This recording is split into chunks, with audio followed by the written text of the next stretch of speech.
செய்திகளுக்காக உண்ணாமலை சம்பந்தம். இன்றைய முதன்மை செய்திகள்.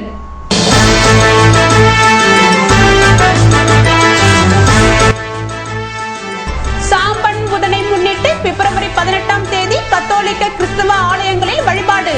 திரளான கிறிஸ்தவர்கள் குடும்பத்துடன் பங்கேற்பு.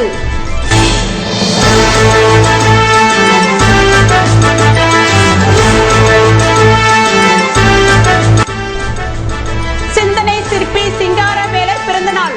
முதல்வர் ரங்கசாமி, அமைச்சர்கள் மற்றும் அரசியல் கட்சியினர் மாலை அணிவித்து மரியாதை.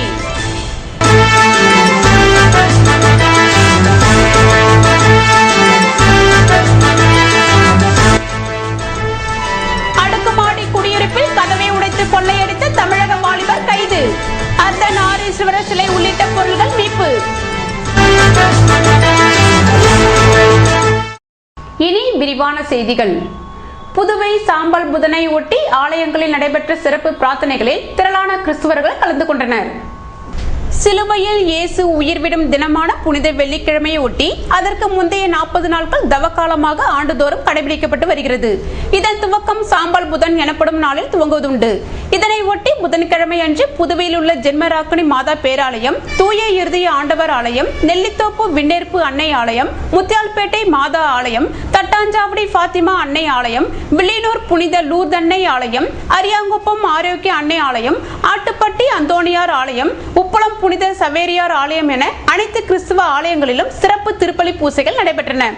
கிறிஸ்தவர்களின் தவக்காலம் துவங்கியதை முன்னிட்டு சாம்பல் புதன் முதல் புனித வெள்ளி வரை ஒவ்வொரு வாரமும் வெள்ளிக்கிழமைகளில் இயேசுவின் பாடுகளை உணர்த்தும் சிலுவை பாத நிகழ்ச்சிகள் ஆலயங்களில் நடைபெற உள்ளன.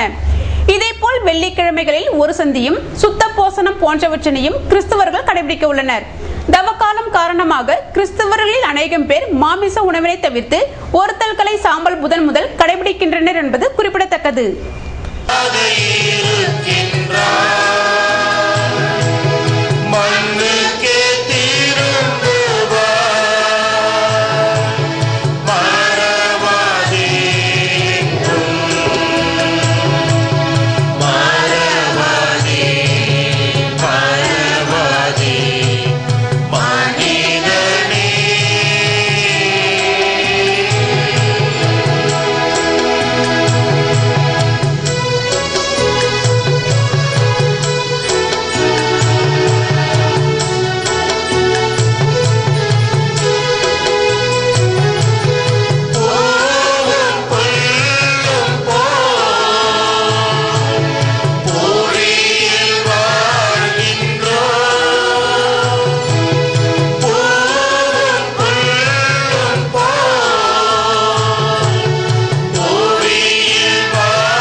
புதுவையில் சிங்காரவேலர் பிறந்த தினத்தை முன்னிட்டு அவரது உருவ சிலைக்கு முதல்வர் ரங்கசாமி, அமைச்சர்கள் பன்னீர்செல்வம், தியாகராஜன் மற்றும் பல்வேறு அமைப்பினர் மாலை அணிவித்து மரியாதை செலுத்தினர்.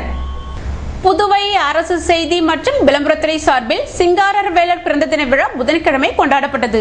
இதனையொட்டி கடலூர் சாலையில் அமைந்துள்ள அவரது உருவ சிலைக்கு முதல்வர் ரங்கசாமி, அமைச்சர்கள் பன்னீர்செல்வம், தியாகராஜன், சட்டமன்ற உறுப்பினர்கள் நேரு, மீனவர் விடுதலை வேங்கையினர், திராவிடர் கழகத்தினர் மாலை அணிவித்து மரியாதை செலுத்தினர். காங்கிரஸ் சார்பில் முன்னாள் மத்திய அமைச்சர் நாராயணசாமி, எதிர்க்கட்சித் தலைவர் வைத்திலிங்கம், கட்சித் தலைவர் சுப்பிரமணியன் மற்றும் நிர்வாகிகள் மாலை அணிவித்து மரியாதை செலுத்தினர். திமுக சார்பில் அதன் அமைப்பாளர் சுப்பிரமணியன் தலைமையில் மாலை அணிவித்து மரியாதை செலுத்தப்பட்டது. அப்போது சிலையை அழகுபடுத்தாமல் இருப்பதை கண்டு ஆவேசமடைந்த திமுகவினர் திடீர் ஆர்ப்பாட்டத்தில் ஈடுபட்டனர். இதேபோல் சிங்காரவேலர் பிறந்த தினத்தை முன்னிட்டு புதுவையின் கடற்கரையோர கிராமங்களில் உருவப்படம் அலங்கரிக்கப்பட்டு அஞ்சலி செலுத்தப்பட்டதுடன் அன்னதானமும் வழங்கப்பட்டதாக மீனவர் அமைப்பினர் தெரிவித்தனர். புதுவை நகர பகுதியில் வீடு புகுந்து பொருட்களை கொள்ளையடித்த பெரிய முதலியார் சாவடியை சேர்ந்த வாலிபரை போலீசார் கைது செய்தனர். புதுவை லாதி லோரிஸ்தான் வீதியில் உள்ள அபார்ட்மெண்டில் வசித்து வந்த முன்னாள் வங்கி அதிகாரி புல்புல் திர்மேதா என்பவர் கடந்த 4ஆம் தேதியிலிருந்து 11ஆம் தேதி வரை டெல்லி சென்றிருந்த போது இவரது வீட்டில் புகுந்த மர்ம நபர் 10,000 ரூபாய், பூஜை அறையில் இருந்த அர்த்தநாரீஸ்வரர் வெண்கல சிலை, மொபைல் போன் மற்றும் நகைகளை மர்ம நபர் கொள்ளையடித்து சென்று விட்டதாக இமெயில் மூலம் புகார் தெரிவித்திருந்தார். இதன்படி வழக்கு பதிந்த பெரியகடை போலீசார் தனிப்படை அமைத்து குற்றவாளியை தீவிரமாக தேடி வந்தனர். இந்நிலையில் மணக்குள விநாயகர் வீதி, பெல்காம் வீதி சந்திப்பில் சந்தேகப்படும் வகையில் சுற்றிக் கொண்டிருந்த வாலிபரை போலீசார் மடக்கி விசாரணை நடத்திய போது பெரிய முதலியார் சாவடி திவான் கந்தப்பா நகரை சேர்ந்த நமச்சிவாயம் என்பது தெரியவந்தது. மேலும் அவர் புல்புல் திர்மேதா வீட்டில் பொருள்களை கொள்ளையடித்திருப்பதும் கண்டுபிடிக்கப்பட்டது. இதன்படி அவர் கொடுத்த வாக்குமூலத்தின்படி அர்த்தநாரீஸ்வரர் வெண்கல சிலை, மொபைல் போன், சைக்கிள் மற்றும் கதவை உடைக்க பயன்படுத்தப்பட்ட திருகு போன்றவற்றை போலீசார் பறிமுதல் செய்தனர். காஞ்சி மாமுனிவர் பட்ட மேற்படிப்பு மையத்தில் நடைபெற்ற கருத்தரங்கில் சமூக உள்கட்டமைப்பு மற்றும் பெண்களின் அதிகாரம் அளித்தல் குறித்து விளக்கமளிக்கப்பட்டது. காஞ்சி மாமுனிவர் பட்ட மேற்படிப்பு மையத்தின் பொருளாதாரத்துறை சார்பாக பல்கலைக்கழக மானியக்குழு உதவியுடன் சமூக உள்கட்டமைப்பு மற்றும் பெண்களின் அதிகாரம் அளித்தல் என்ற தலைப்பில் ஒருநாள் தேசிய கருத்தரங்கு மைய அரங்கத்தில் நடைபெற்றது. கருத்தரங்கு தொடக்கத்தில் பொருளாதார துறை தலைவர் சங்கரராஜ் வரவேற்புரை நிகழ்த்தினார். பேராசிரியர் AM ரவீந்திரன் கருத்தரங்கின் நோக்கத்தினை விளக்கி கூறினார். நிகழ்ச்சியில் மையத்தின் இயக்குனர் தமிழரசி தமிழ்மணி தலைமை உரையாற்றினார். சிறப்பு அழைப்பாளர்களாக வந்திருந்த சென்னை இந்தியன் இன்ஸ்டிடியூட் ஆஃப் டெக்னாலஜியின் பொருளாதாரம் மற்றும் சமூக இயல் துறை பேராசிரியர் பினிதா வி தம்பி கருத்தரங்கின் தலைப்பின் கீழ் சிறப்புரை ஆற்றினார். அவர் தனது உரையில் சமூக உள்கட்டமைப்பு எந்த அளவிற்கு பொருளாதார முன்னேற்றத்திற்கு உதவும் என்பதை சுட்டிக்காட்டியதோடு அஃது எவ்வாறு பல்வேறு தரப்பினருக்கு, குறிப்பாக பெண்களுக்கு அதிகாரம் அளிக்க கூடியதாக அமையும் என்பதையும் எடுத்து கூறினார். அடுத்து பேசிய ஔவையார் மகளிர் கல்லூரி காரைக்கால் மனையியல் துறை பேராசிரியர் ராஜி சுகுமார் பெண்களுக்கான அதிகாரம் அளித்தல் குறித்து பல்வேறு கருத்துக்களை பகிர்ந்து கொண்டார். இன்றைய சூழ்நிலையில் பெண்கள் சுயமாக நாட்டு நடப்பிலும் பொருளாதார ரீதியிலும் கலந்து கொள்வதற்கு அதிகாரம் அளித்தல் மிகவும் முக்கியமான ஒன்று என்பதை பல உதாரணங்களோடு எடுத்து கூறினார். நிகழ்ச்சியில் மையத்தின் முன்னாள் இயக்குநர்களும் முன்னாள் பொருளாதாரத்துறை தலைவர்களுமான வரலட்சுமி, ராஜன் மற்றும் மோகனம் ஆகியோர் கலந்து கொண்டு அவர்களுடைய பணிக்காலத்தில் மேற்கூறிய ஆராய்ச்சியின் களப்பணியின் போது அறிந்து கொண்ட பல்வேறு கருத்துக்களை பகிர்ந்து கொண்டனர். மின் கட்டணத்தை உயர்த்தக்கூடாது என வலியுறுத்தி கருத்து கேட்பு கூட்டத்தில் பங்கேற்றவர்கள் திடீர் தர்ணாவில் ஈடுபட்டதால் பரபரப்பு ஏற்பட்டது. புதுவையில் 2015-16, 2016-17, 2017-18 ஆகிய 3 ஆண்டுகளுக்கான உத்தேச மின் கட்டணத்தை மின்துறை அறிவித்து இணை மின்சார ஒழுங்குமுறை ஆணையத்திடம் அனுமதி கேட்டிருந்தது. இதில் மின் கட்டணம் சேவை கட்டணத்தை உயர்த்தி இருப்பதோடு முந்தைய ஆண்டுகளில் இழப்பீட்டு தொகையான ரூபாய் 60.93 கோடியை 2015-16 மின் கட்டணத்தில் 5% கூடுதல் வரியாக வசூலிக்கவும் கேட்டிருந்தது. இதையடுத்து மின் கட்டண நிர்ணயம் செய்வதற்காக பொதுமக்கள் கருத்து கேட்பு கூட்டம் புதுவை லப்போர்த் வீதியில் உள்ள PMSSS அரங்கில் நேற்று நடந்தது. கோவா மற்றும் யூனியன் பிரதேசங்களுக்கான இணை மின்சார ஒழுங்குமுறை ஆணையத்தின் தலைவர் சதுர்வேதி தலைமை தாங்கினார். ஆணைய செயலர் கீர்த்தி திவாரி மற்றும் புதுவை மின்துறை கண்காணிப்பு பொறியாளர் மதிவாணன் மற்றும் அதிகாரிகள் பொதுமக்கள் கலந்து கொண்டனர். இதற்கிடையே தலித் சேனா சுந்தர், நுகர்வோர் பாதுகாப்பு இயக்க சேகர் உள்ளிட்ட சிலர் எழுந்து கடந்த கூட்டத்திலும் பல கோரிக்கைகள், குறைகளை தெரிவித்தோம். அதற்கு என்ன நடவடிக்கை எடுக்கப்பட்டது? அதை முதலில் தெரிவித்து கூட்டத்தை தொடர்ந்து நடத்துங்கள். இல்லாவிட்டால் கூட்டத்தை தள்ளி வையுங்கள். எப்படியும் மின் கட்டணத்தை உயர்த்தப் போகிறீர்கள்? வெறும் கண் துடைப்புக்காக கூட்டம் நடத்துவதா என கேட்டு தரையில் அமர்ந்து தர்ணாவில் ஈடுபட்டனர். இதனால் அங்கு பரபரப்பு ஏற்பட்டது.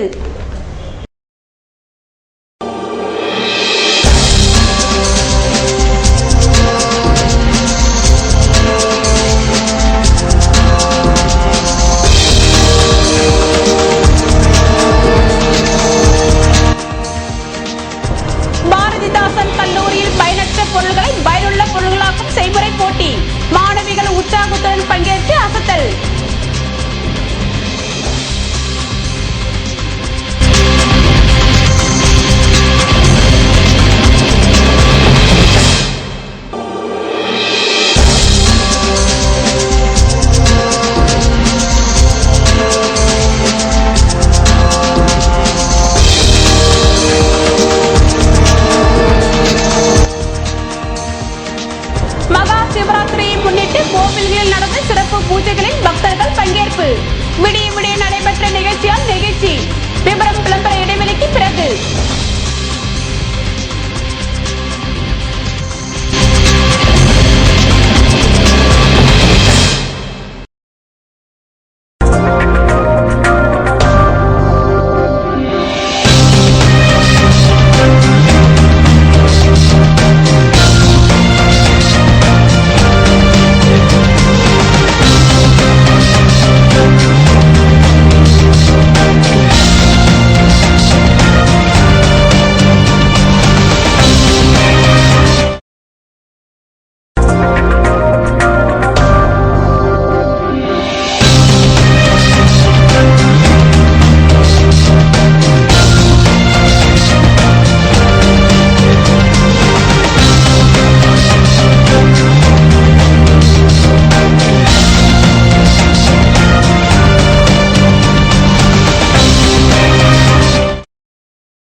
செய்திகள் தொடர்கின்றன. பேனர் அகற்றிய விவகாரம் தொடர்பாக நகராட்சி ஆணையர் அலுவலகத்தை விடுதலை சிறுத்தைகள் கட்சியினர் முற்றுகையிட்டதை தொடர்ந்து மீண்டும் அதே இடத்தில் பேனர் வைக்கப்பட்டது. புதுவை நகராட்சிக்கு உட்பட்ட பகுதிகளில் கடந்த ஒரு வாரமாக பேனர்கள் அகற்றும் பணி முழுவீச்சில் நடந்து வருகிறது. அனுமதியின்றி வைக்கப்பட்ட கட் அவுட்டுகள், பேனர்கள் இரவோடு இரவாக ஊழியர்களால் அகற்றப்பட்டு வருகின்றன. கலெக்டர் சுந்தர வடிவேலு உத்தரவின் பேரில் உழவர்கரை நகராட்சிக்கு உட்பட்ட பகுதியிலும் பேனர்களை அகற்ற ஆணையர் ரமேஷ் நடவடிக்கை மேற்கொண்டுள்ளார். அதன் பேரில் இந்திரா காந்தி சிலையில் இருந்த பேனர்களை நகராட்சி ஊழியர்கள் அதிரடியாக அகற்றினர். தகவல் அறிந்த உழவர்கரை பகுதி விடுதலை சிறுத்தை கட்சியினர் நகராட்சி ஆணையர் அலுவலகம் முன்பு திரண்டனர். நகர பொருளாளர் தீந்தமிழன், மாநில செயலாளர் அமுதவன், நிர்வாகிகள் ஈகை அரசு, சாந்தகுமார், செழியன் உட்பட பலர் முற்றுகையில் ஈடுபட்டனர். உழவர்கரை நகராட்சிக்கு உட்பட்ட முருகா தியேட்டர், அருமாத்தபுரம் உள்ளிட்ட இடங்களில் ஆளும் கட்சியினர் வைத்துள்ள பேனர்கள் அகற்றப்படாத நிலையில் தங்களது கட்சி தலைவரை வரவேற்று வைத்துள்ள பேனரை அகற்றியதற்கு கண்டனம் தெரிவித்தனர். தகவலின் பேரில் விரைந்து வந்த ரெட்டியார்பாளையம் போலீசார் சமரசம் செய்ய முயன்றனர். ஆனால் அதை ஏற்க மறுக்கவே கமிஷனருடன் பேச்சுவார்த்தைக்கு ஏற்பாடு செய்யப்பட்டது. அப்போது நகராட்சியின் ஒருதலை பட்ச நடவடிக்கையை சுட்டிக்காட்டிய விடுதலை சிறுத்தைகள் கட்சியினர் மீண்டும் தாங்கள் பேனர் வைக்க அனுமதிக்க வேண்டும் என கோரிக்கை விடுத்தனர். அதன் பிறகு மீண்டும் அதே இடத்தில் விடுதலை சிறுத்தைகள் பேனரை வைத்தனர். புதுவை குடிசை மாற்று வாரியம் சார்பில் சாலை அமைக்கும் பணியை சட்டமன்ற உறுப்பினர் கார்த்திகேயன் துவக்கி வைத்தார். புதுச்சேரி குடிசை மாற்று வாரியத்தின் மூலம் உழவர்கரை நகராட்சி அமைதி நகர் பகுதியில் உள்ள உட்புற சாலைகளை ரூபாய் 19,32,255 செலவில் மேம்படுத்துவதற்கான பூமி பூஜை விழா நடைபெற்றது. குடிசை மாற்று வாரியத்தின் தலைவர் கார்த்திகேயன் எம்எல்ஏ முன்னிலையில் சாலை அமைப்பதற்கான பணியின் பூமி பூஜை நடைபெற்றது. இவ்விழாவில் குடிசை மாற்று வாரியத்தின் முதன்மை செயல் அலுவலர் ரவிச்சந்திரன், உதவி பொறியாளர் ரவிச்சந்திரன், இளநிலை பொறியாளர் அனில்குமார், ஒப்பந்ததாரர் மற்றும் ஊர் பொதுமக்கள் உடனிருந்தனர். புதுச்சேரி உருளியன்பேட்டை தொகுதிக்குட்பட்ட குபேர் நகர் வார்டு பகுதியான கண்டாக்டர் தோட்டம் பகுதியில் உள்ள அனைத்து குடியிருப்புகளுக்கும் குடிசை மாற்று வாரியத்தின் மூலம் சென்ற நிதியாண்டின் போது கழிப்பறைகள் அமைக்கப்பட்டது. தற்போது அக்கழிப்பறைகளுக்கான கதவுகள் அமைக்கும் பணி ரூபாய் 22,60,000 செலவில் அமைக்கப்பட உள்ளது. கண்டாக்டர் தோட்டம் பகுதியில் பாதாள சாக்கடை திட்டம் அமல்படுத்தப்பட்டு அப்பகுதியில் சிமெண்ட் சாலைகள் வெட்டப்பட்டிருந்தது. தற்போது குடிசை மாற்று வாரியத்தின் மூலம் ரூபாய் 10,40,000 செலவில் இச்சாலைகளை சீரமைக்கப்பட உள்ளது. மேலும் கோவிந்த சாலை, சின்ன பொய்கை, ராஜீவ்காந்தி குவார்டர்ஸ் பகுதி, மின் மார்க்கெட் வீதியானது ரூபாய் 7,80,000 மதிப்பீட்டில் புதிய சிமெண்ட் சாலை அமைக்கப்பட உள்ளது. இதற்கான பூமி பூஜை விழா தொகுதி சட்டமன்ற உறுப்பினரும் அரசு கொறடாவுமான நேரு தலைமையில் நடைபெற்றது. இவ்விழாவிற்கு குடிசை மாற்று வாரியத்தின் தலைவர் கார்த்திகேயன் எம்எல்ஏ சிறப்பு விருந்தினராக கலந்து கொண்டார். மேலும் குடிசை மாற்று வாரியத்தின் செயல் அலுவலர் ரவிச்சந்திரன், உதவி பொறியாளர் அனில்குமார், இளநிலை பொறியாளர் கோபிநாத் மற்றும் அப்பகுதியை சேர்ந்த பெரியவர்களும் பொதுமக்களும் மகளிர்களும் இளைஞர்களும் உடனிருந்தனர். பாரதிதாசன் கல்லூரியில் நடைபெற்ற செய்முறை போட்டியில் தேவையற்ற பொருட்களை பயனுள்ளதாய் மாற்றுவது குறித்து விதவிதமான சாதனங்களை தயாரித்தனர். பாரதிதாசன் மகளிர் கல்லூரியில் மனையியல் துறையின் ஈகோ கிளப் சார்பாக வெல்த் அவுட் ஆஃப் வேஸ்ட், பயனற்ற தேவையற்ற பொருட்களை பயனுடைய பொருட்கள் ஆக்குவது பற்றி செய்முறை போட்டி நடத்தப்பட்டது. இதில் கல்லூரியின் பல்வேறு துறை மாணவிகள் 55 பேர் கலந்து கொண்டு விதவிதமான சாதனங்களையும் பொருட்களையும் தயாரித்திருந்தனர். கல்லூரியின் முதல்வர் சசிகாந்த் தாஸ் தலைமை வகித்தார். மனையியல் துறை தலைவர் ஜோசப்பின் நிர்மலாமணி துவக்கி வைத்தார். இந்நிகழ்ச்சியின் ஏற்பாட்டினை ஈகோ கிளப்பின் ஒருங்கிணைப்பாளர்கள் பேராசிரியர்கள் மல்லிகேஸ்வரி மற்றும் ரஜினி ஆகியோர் செய்திருந்தனர். மகா சிவராத்திரியை முன்னிட்டு புதுவை கோவில்களில் சிறப்பு பூஜைகளில் பக்தர்கள் கலந்து கொண்டனர். வில்லியனூர் அருகே உள்ள திரிவேணி நகர் திரிவேணீஸ்வரர் கோவிலில் மகா சிவராத்திரி விழா கொண்டாடப்பட்டது. இதனை முன்னிட்டு சிறப்பு அபிஷேக ஆராதனை, அதிகாலையில் தங்க சரட்டுடன் கூடிய திருமாங்கல்யம் அம்பாளுக்கு சாத்தப்பட்டது. முன்னதாக நள்ளிரவில் பாராயணம் நடத்தப்பட்டது. இதில் திரிவேணி நகர் மக்கள் கலந்து கொண்டு ஆசி பெற்றனர். இதற்கான ஏற்பாடுகளை அறங்காவல் குழுவினர் செய்திருந்தனர்.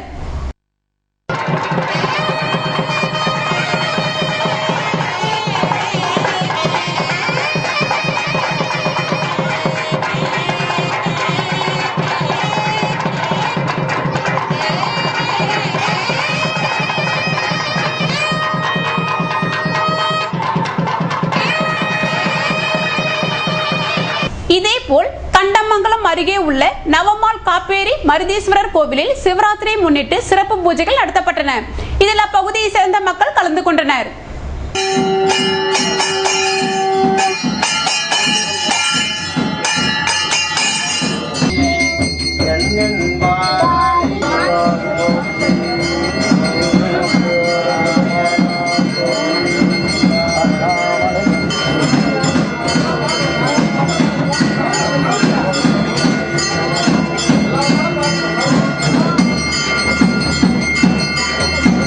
இதேபோல் கருவடிக்குப்பம் சித்தானந்தா கோவிலில் மகா சிவராத்திரி விழாவினை முன்னிட்டு சிறப்பு பூஜைகள் மற்றும் கலை நிகழ்ச்சிகள் நடத்தப்பட்டன.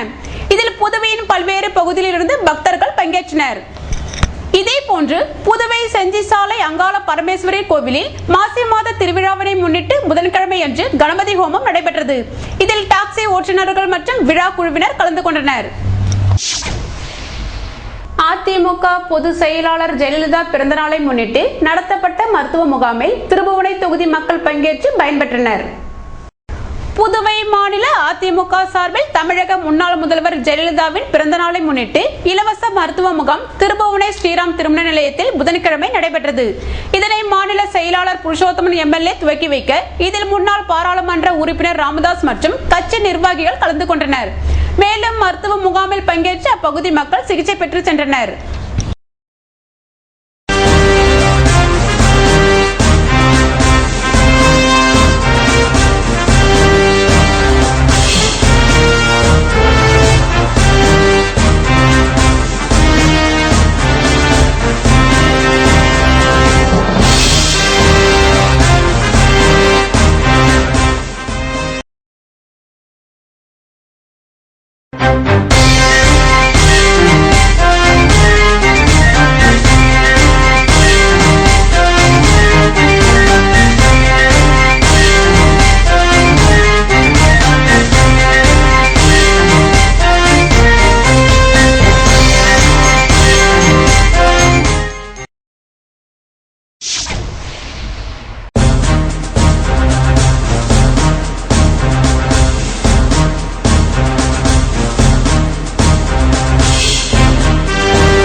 புதுவையில் இன்றைய வெப்பநிலை அதிகபட்சமாக 29 டிகிரி செல்சியஸாக பதிவானது.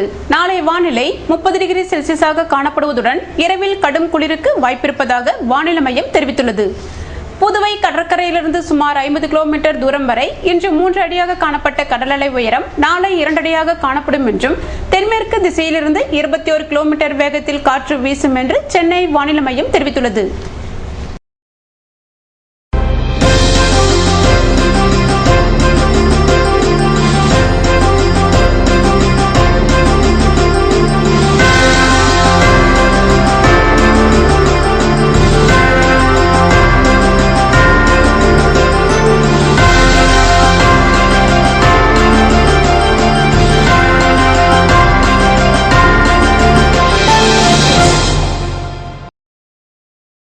மீண்டும் இன்றைய முதன்மை செய்திகள்.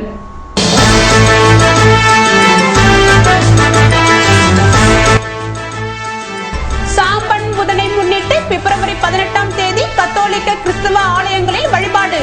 திரளான கிறிஸ்தவர்கள் குடும்பத்துடன் பங்கேற்பு.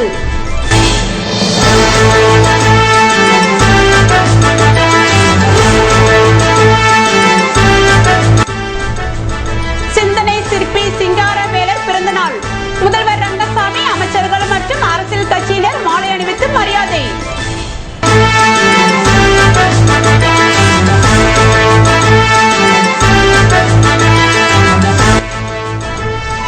அடுக்குமாடி குடியிருப்பில் கதவை உடைத்து கொள்ளையடித்த தமிழக வாலிபர் கைது. அர்த்தநாரீஸ்வரர் சிலை உள்ளிட்ட பொருட்கள் மீட்பு.